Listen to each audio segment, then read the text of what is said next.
আসসালামু আলাইকুম ওয়া রাহমাতুল্লাহি ওয়া বারাকাতুহু। আলহামদুলিল্লাহি ওয়া কাফা ওয়া সালামুন আলা ইবাদিহিল্লাযিনা ইসতাফা, আম্মা বা'দ। আল্লাহ পাকের দরবারে লক্ষ কোটি শুকরিয়া আদায় করছি যে আল্লাহ পাক রব্বুল ইজ্জাত ওয়াল জালাল আমাদেরকে সুস্থ রেখেছেন, আলহামদুলিল্লাহ। আজকে আলোচনা করব তাওবা নিয়ে। বর্তমান প্রেক্ষাপটে আমরা মুসলমান হিসেবে এই পৃথিবীর মধ্যে আল্লাহ সুবহানাহু ওয়া তাআলা আমাদেরকে ইবাদতের জন্য সৃষ্টি করেছেন। আমাদের চলাফেরার পথে আমাদের কম বেশি গুনাহ হয়ে যায়। আমরা কিভাবে সেই গুনাহ থেকে তওবা করব আল্লাহ পাকের দরবারে, কিভাবে আমরা ফিরে যাব, আল্লাহ পাক সে সম্পর্কে কি বলেছেন এবং কি পদ্ধতি আমরা অবলম্বন করব, তা নিয়ে ইনশাআল্লাহ কিছু কথা বলার চেষ্টা করব।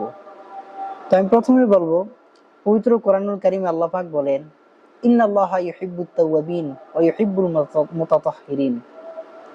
নিশ্চয়ই আল্লাহ সুবহানাহু ওয়া তাআলা তওবাকারীদেরকে ভালোবাসেন এবং পবিত্রতা অর্জনকারীদেরকে ভালোবাসেন।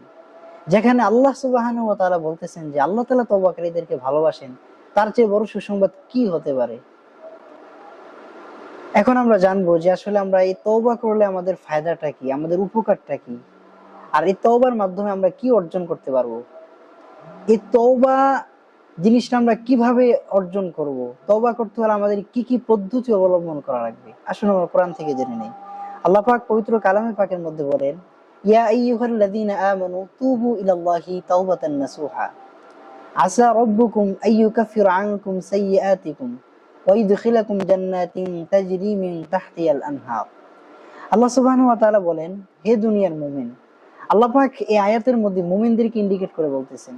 এখানে কোনো ইহুদি, খ্রিস্টান, বেঈমান, নাসারা, বিধর্মী অন্য কোনো গোষ্ঠীকে, অন্য কোনো ধর্ম অবলম্বীদেরকে ইন্ডিকেট করে আল্লাহ তাআলা বলতেছেন না, শুধুমাত্র মুমিনদেরকে বলতেছেন যে এই দুনিয়ার মুমিনেরা তুবু ইলাল্লাহি তাওবাতান নাসুহা, তোমরা আল্লাহ পাকের দিকে ফিরে যাও। তুবু, তোমরা ফিরে যাও, ইলা রব্বিক, অর্থাৎ ইলাল্লাহ, তোমার রবের দিকে ফিরে যাও। তোমরা কিভাবে ফিরবে? তাওবাতান নাসুহা, তাওবায়ে নাসুহার মাধ্যমে। তাওবায়ে নাসুহাটা কি? তাফসীরে সফাতুত তাফাসিরের মধ্যে এসেছে তাওবাতান সাদিকাতান বালিগাতান, এটা হচ্ছে সর্বশ্রেষ্ঠ তওবা, খালেসাতান, একুরেট তওবা, একমাত্র আল্লাহ সুবহানাহু ওয়া তাআলার কাছে বিনয় অবনত হওয়া। হাদিস শরীফের মধ্যে এসেছে আত-তাওবাতু আন-নাদামা, তওবা হচ্ছে লজ্জিত হওয়া, আল্লাহ তাআলার কাছে অবনত হওয়া। এই তওবাটা এতটা গুরুত্বপূর্ণ যে বান্দা যখন তওবা করে আল্লাহ পাকের কাছে, তখন বান্দাটা পেয়ারা হয়ে যায়, প্রিয় হয়ে যায়। আল্লাহ পাক বলেন যে তুবু ইলাল্লাহি তাওবাতান নাসুহা, তোমরা তওবার মতো তওবা করো, অর্থাৎ তোমরা একুরেট খালেস তওবা করো। এখন এই তওবাটা যে আমরা করব, এই তওবাটা করার পদ্ধতিটা কি, কি কি মাধ্যমে আমরা তওবাটা পরিশুদ্ধভাবে আদায় করব।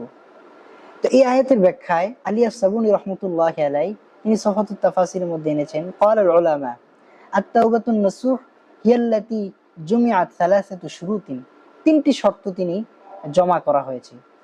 তিনি তিনটি শর্ত জমা করেছেন তাওবায়ে নাসুহার ক্ষেত্রে। এক নম্বর হচ্ছে আল ইকলাউ আনিয যামবি, বান্দা যে গুনাহটা করবে সেই গুনাহের রাস্তাটাকে মূলোৎপাটন করে দেওয়া, গুনাহের রাস্তাটাকে বন্ধ করে দেওয়া, একেবারে উঠায় ফেলানো। যদি কোনো গুনাহের রাস্তা থাকে সেটাকে একেবারে বিচ্ছিন্ন করে দেওয়া, এক নম্বর শর্ত।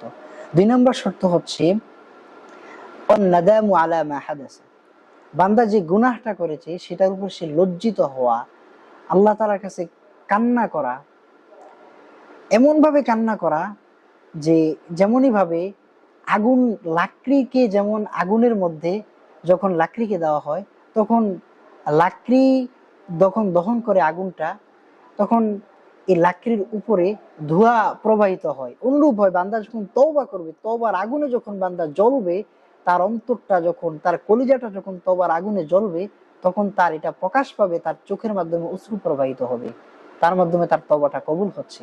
তো দুই নম্বর শর্ত হচ্ছে আন-নাদামু আলা মা হাদাস, যে সে যে অপরাধটা করেছে সেটার উপরে লজ্জিত হওয়া।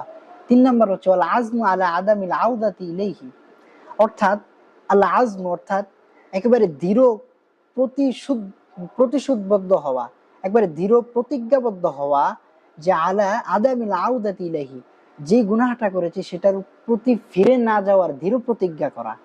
অর্থাৎ সে আমলের রাস্তা বাড়িয়ে দেওয়া, নেকামলের রাস্তা বাড়িয়ে দেওয়া, তখন তার তওবাটা কবুল হবে। এই তিনটা শর্ত লাগবে তওবা পরিপূর্ণভাবে তওবার হাকিকত যদি আমরা অর্জন করতে চাই।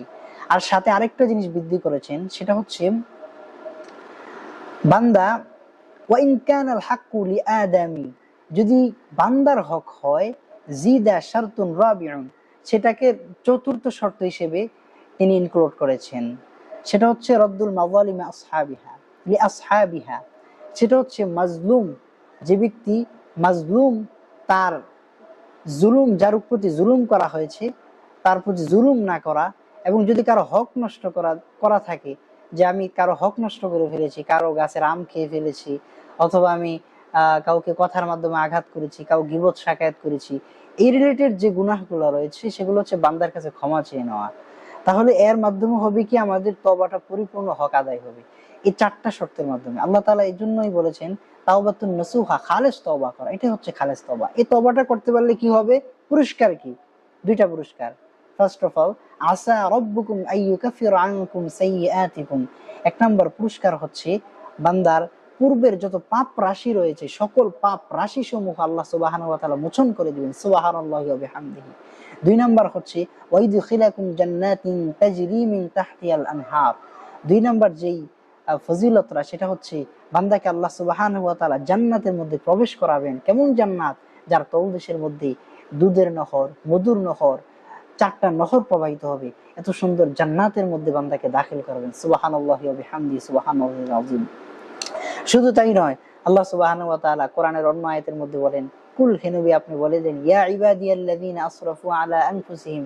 এই আয়াতের মধ্যে শুধু মুমিনদেরকে ইন্ডিকেট করেন না, এই আয়াতের মধ্যে মুমিন, খ্রিস্টান, ইহুদি, নাসারা, বিধর্মী, অন্য যত ধর্মাবলম্বী আছে সবাইকে ইন্ডিকেট করে বলতেছেন যে সবাই আমি আল্লাহর বান্দা। ইয়া ইবাদি, হে আমার বান্দারা, কত আদর করে ডাকতেছেন। আল্লাযীনা আসরাফু আলা আনফুসিহিম, তোমরা যারা নিজেদের উপর অতিরঞ্জিত করে ফেলেছো, জুলুম করে ফেলেছো, লা তাকনাতু মির রাহমাতিল্লাহ, তোমরা তোমাদের রবের রহমত থেকে নৈরাশ হয়ো না। ইন্নাল্লাহা ইয়াগফিরুয যুনুবা জামিআ, নিশ্চয়ই তিনি তোমাদের পাপ রাশি সমূহ ক্ষমা করে দিবেন, যত পাপ করে থাকো। ইন্নাহু হুয়াল গফুরুর রহিম, আর তিনি হচ্ছেন ক্ষমাশীল এবং পরম দয়ালু। আমি শেষে একটি হাদিস বলে শেষ করছি। আল্লাহর নবী সাল্লাল্লাহু আলাইহি সাল্লাম বলেন, আত-তাইবু মিনায যামবি কামান লা যামবা লাহু, তওবাকারী ব্যক্তি এমন যে সে যখন তওবা করে, তওবাকারী এমন যে তার কোনো গুনাহই নাই, তার আমলনামায় কোনো গুনাহই থাকে না। সর্বোপরি আল্লাহ সুবহানাহু ওয়া তাআলা আমাদেরকে তাইবিনদের অন্তর্ভুক্ত করুক, সেই দোয়া করি। আমরা সকলে চেষ্টা করব এই চারটা শর্ত মাথায় রেখে পরিপূর্ণভাবে খালেসভাবে আল্লাহর দিকে ফিরে যাওয়ার জন্য। আল্লাহ পাক আমাদেরকে তৌফিক দান করুক, আমিন।